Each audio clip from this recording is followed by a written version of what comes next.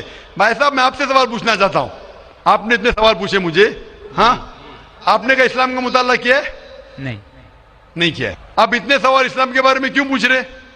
جی بغل میں مسلم کا دکان ہے تو جانکاری ملتے رہتا ہے. ہاں تو مسلم کی دکان بغل میں ہے, بغل کے مسلم نے آپ کو بھیجا ہوگا یہ پوچھنے کے لیے؟ نہیں غلط بات ہے. غلط بات ہے, آپ خود پوچھنا چاہتے. جی. تو بھائی صاحب آپ اتنی تحقیق کر رہے, بریلوی دیوبندی, بحث چل رہا تھا نا. بھائی صاحب آپ قرآن کو ترجمے سے کیوں نہیں پڑھتے؟ وہ بات نہیں, آج بحث چل رہا تھا دو ہی گٹ میں, بالکل صحیح. تو وہ میں چپ چاپ سن رہا تھا. ہاں تو ابھی اور میں نے سوچا آپ سے آ کے کوشچن پوچھوں گا, تو جواب مل گیا آپ کو نا کہ قرآن مجید سب سے بہترین کتاب ہے, جاننے کے لیے کیا حق ہے کیا غلط ہے, سمجھے اپنا. تو میری درخواست ہے آپ سے بھائی صاحب کہ آپ قرآن مجید کا ترجمہ پڑھیے, آپ کو ڈائریکٹ صحیح چیز ملیں گی. نہ بغل والے سے پوچھیے نہ اپنے بغل کے مسلمان سے پوچھیے, ڈائریکٹ قرآن مجید کا ترجمہ پڑھیے. ہندی جانتے ہندی میں پڑھیے, جو زبان جانتے بنگالی جانتے بنگالی میں پڑھیے, اس کے اوپر عمل کرو, آپ کو اس دنیا اور آخرت میں فائدہ ہوگا. حضرات, سب سے پہلے میں آپ کو آداب عرض کرنا چاہوں گا, اور کشن گنج کی دھرتی پہ آپ جو پدھارے ہیں, تشریف لائے ہیں, اس کے لیے میں آپ کو تہہ دل سے دھنیہ واد دینا چاہتا ہوں.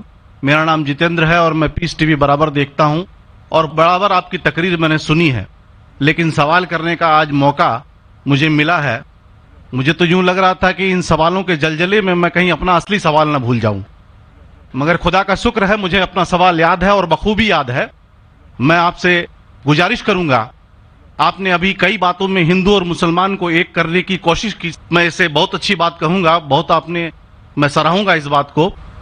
لیکن میرا ایک سوال ہے, ذہنی سوال ہے یہ کہ ہمارے, میں جین ہوں ویسے, broadly we are Hindu, so there is a question کہ ہم ہندوؤں میں کسی کو پریشان کرنا یا کسی کی ہتیا کرنا منع غلط کہا گیا ہے. یہ مذہب اس کی اجازت نہیں دیتا, اور جہاں تک اسلام سے میرا تعلق ہے اور اسلام کی مجھے جو تعلیم ہے اور جانکاری ہے, ان کے انسار بے گناہوں کا قتل اسلام میں بھی ورجت ہے. اسلام کہیں بھی کسی بھی صورت میں بے گناہوں کو قتل کرنے کی اجازت نہیں دیتا.